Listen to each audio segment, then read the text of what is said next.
This is part 2 of our John Deere 7000 planter upgrades. We redid the boxes in part 1, the meters in the bottom down here. And part 2, you're going to see testing the meters, some extra improvements we made. And we also made another change. Sorry about this thing, we just finished planting. But we changed the wire harness on it, sensor 1. And we added some different controls inside. I'll show you shortly.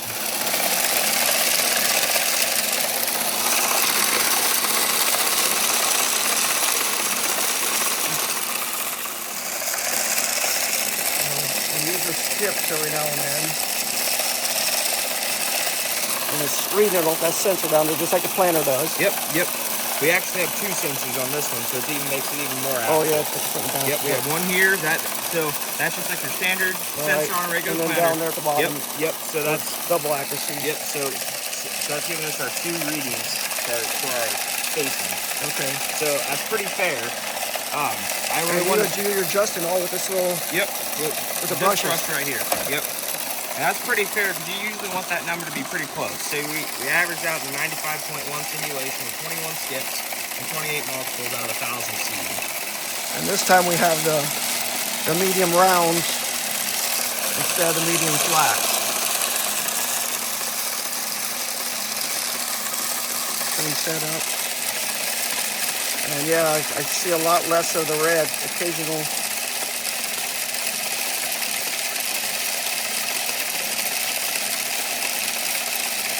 Still 5 mile an hour. 98%.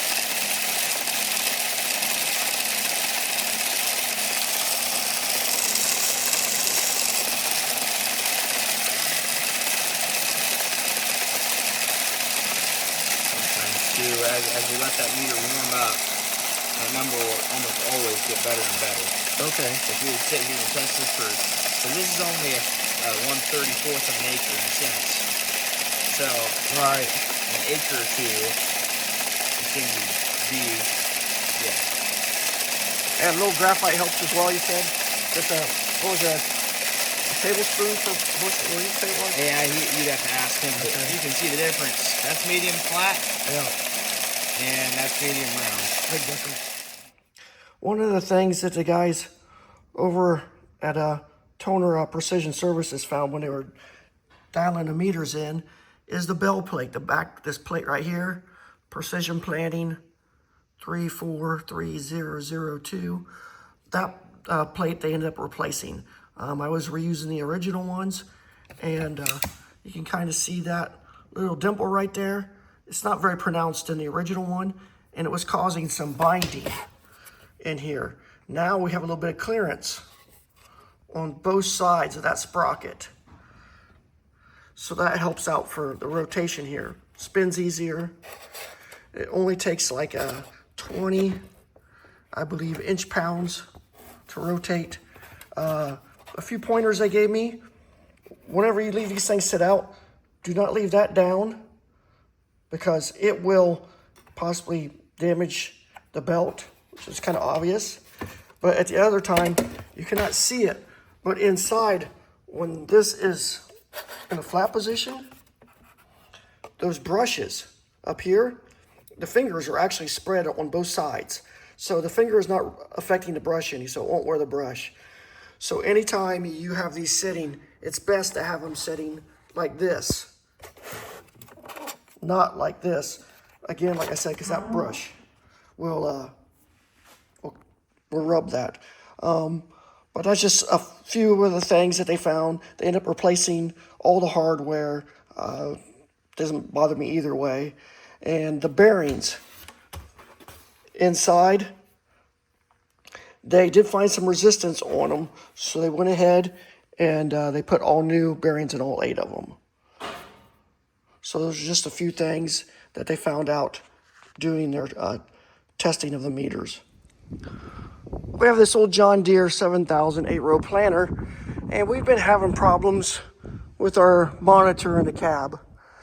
So we've ordered a sensor one harness, a new one, to hopefully help us eliminate some of the problems and upgrade. I'll show you real quick. This is our old monitor, and we're getting ready to update it to a next generation newer. So we want to upgrade it to the Computer Track 250, which is still an old system, but it's better, a lot better than what we had. And so we needed a different harness, and so that's part of the reason we got the Sensor 1 harness. So I'll show you some of the updates we had to do, and I'll keep moving forward. One of the things I saw right away was, obviously, our plug is a lot different on the 250 series than it is on the previous generation. So one of the things it has on the end is we have a plug we can plug into it. So we'll plug that into the back here. We'll put the harness in here, and that'll go and tie into the rest of this Sensor 1 system here. And the Sensor 1 system comes around, loops down, and it's kind of daisy chained right now to the old system. We have a daisy chain to the old system. You can see it goes down that way, and it also heads down that way. So the next thing I'm going to do is, I do have a lot of these are okay, ready to go. Here's the old ones we unhooked. The new cables are a lot more robust looking. So, but I have another issue. Some of our old plugs were also falling apart. The plastic had broke apart. There wasn't anything left to them. So we made quick connectors to get us through the season, last couple seasons actually, until we could come up with some remedy. And this new harness is hopefully going to fix that problem. But we're going to have to put new sensors in as well. So I'm going to go ahead, I'm going to pull this pin.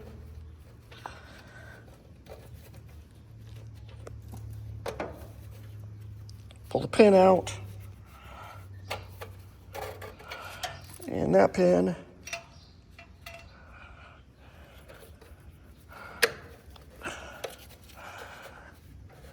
And we'll have to unhook these guys.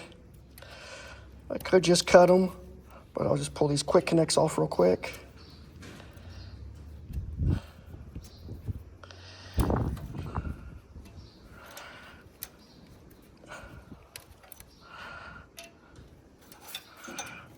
Let's see if we can get that up through there.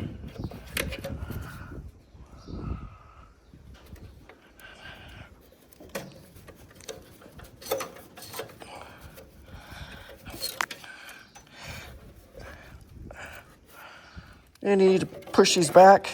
They won't come up through here because it's a little bit narrower here. So you have to push them all the way back. Then they'll slide up, if there's not too much dirt around them. Or if these don't get snagged, which I think this was snagged. And I always try to clean them out a little bit before I put them back in. We have some of these bullseye seed tubes that we're going to be retrofitting as well. Part number 700-150. And these are for the John Deere 7000. And you can see the size of them is very near identical to the old seed tube. The big difference is here at the bottom. This one is square. And these new ones, the bottom is more round. It's one of the big differences. There's also a tungsten piece in here. And these will also do different sensors. So we're still running a 1/2-inch sensor, so we'll have to use these little adapters.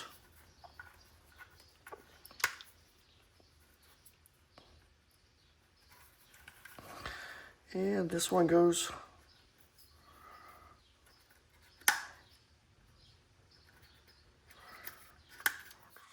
on this side.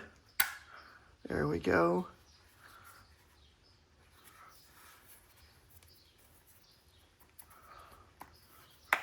And this one slips in here.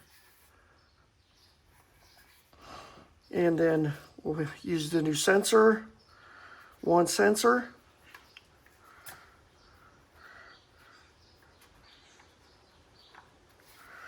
And the cable side will be towards the hook.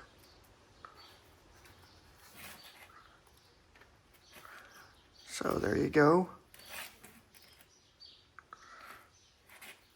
And on this side, you see that wire right there? You don't want that wire. It'll get caught on stuff going in and out. It'll rub, it'll wear through. That's what this little plastic piece is on the side to protect it. So, but what I'll do, I'll just snip it here and here so I can kind of push this down flat. Lay this across to protect it a little bit more. And then I can put the zip tie around it.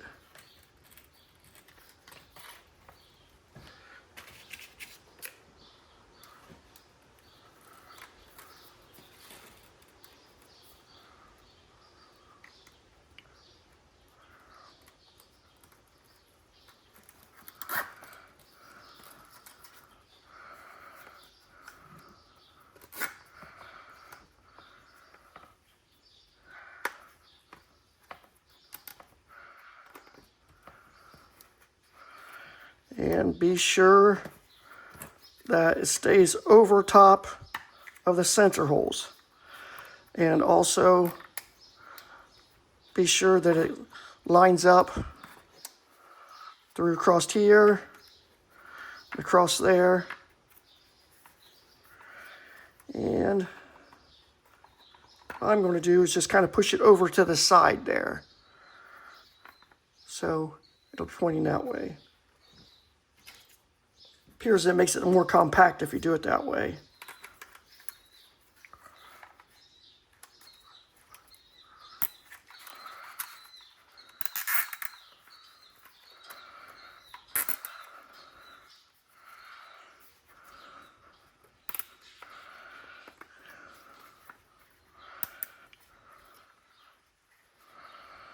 So now we have the tube installed, or the sensor installed on the tube. And it's being protected by this little piece right here on the side. And instead of having it like this, where it can get caught.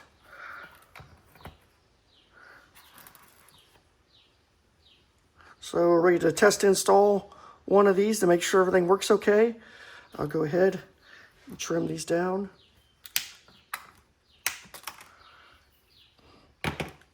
And it's ready to make a test run with. Okay, now we're going to put our new bullseye seed tube in with our sensor one new sensor.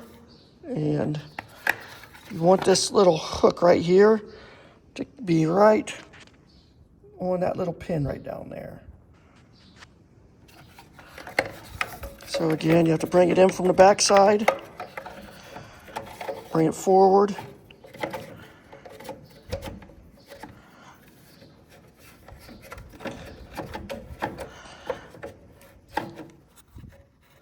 And I moved the zip tie.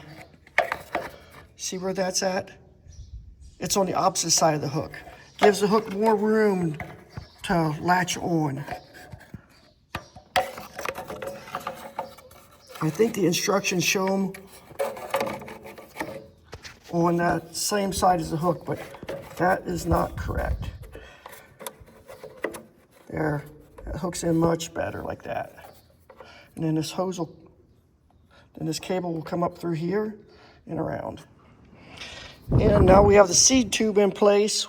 We've pulled the cable up through, looped it around, put a zip tie on it, hooked it, the sensor one into the sensor one harness, row one. And so that's ready to go. We put the little pin through down here on the side. It's locked in right through there. Cotter pin in the side, hairpin. And we've got this little piece that was in there before. So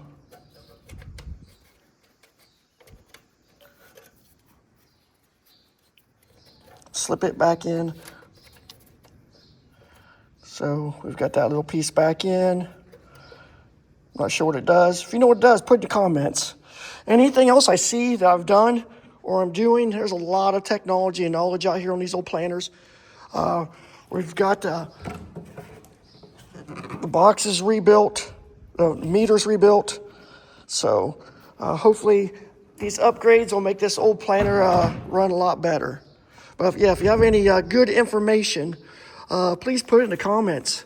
Appreciate any help you can give me. Oh, and one more thing. Put your cable in before you put your tube in.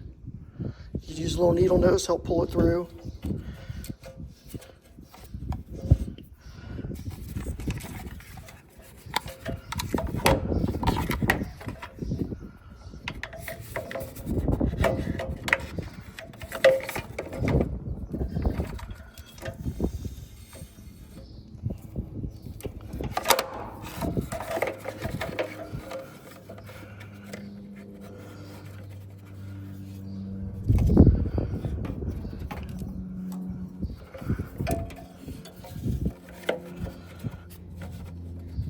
So then you just put your pin through. So that might help you out a little bit on this cable. Put it through first. You gotta go ahead and take your, I just wrapped around and zip tied it, and then I hooked these together. So the sensors are hooked into the new harness, and they run up to the tractor inside where we have the new box mounted. Let's go up in the cab, check out the newer system. And we have our John Deere Computer Track 250. We'll go ahead and turn it on. Give it a couple seconds to boot up. It's gonna go through the row count. It's gonna say they all failed, alarm goes off. So we'll go to setup. And I'll just go through the setups real quick. I'm not proficient at this yet, still learning. But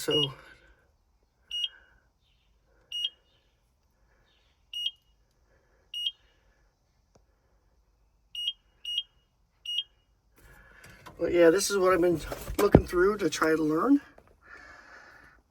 And I'm gonna try to watch some YouTube videos from the guys that really know this better, and I'll try to add some of those YouTube videos to in the comments or someplace. Thanks for watching all the upgrades we've done to this old planter. And if it's been helpful to you, please like and subscribe. And if you have good input, put it in the comments. If I've done something wrong, put it in the comments as well so I can get it fixed. But thanks again, and you have a great day.